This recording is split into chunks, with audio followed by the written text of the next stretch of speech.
زمان، لحظه ها، روزها که می‌گذرند و زندگی ماهیت غریب دیگری هم دارند.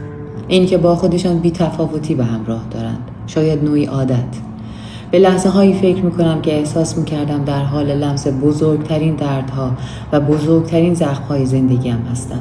لحظه هایی که خون بیرون زده بود و درد هجوم آورده بود. به نظر می‌رسید تمامی ندارد.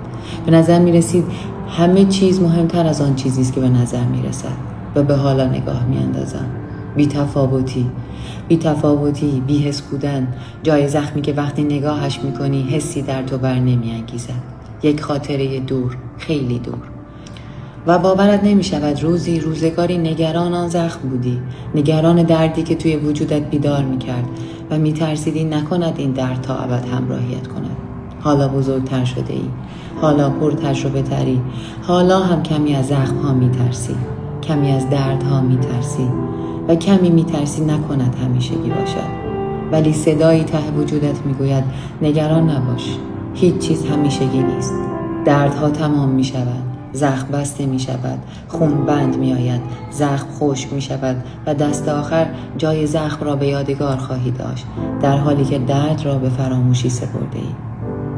هنوز هم کمی از زخم‌ها می‌ترسی، ولی حالا بزرگتر شده‌ای و صدایی ته وجودت می‌گوید نترس، همه چیز تمام می‌شود. بزرگترین دردها هم روزی به جای زخمی ناچیز و بی‌تفاوت بدل می‌شوند.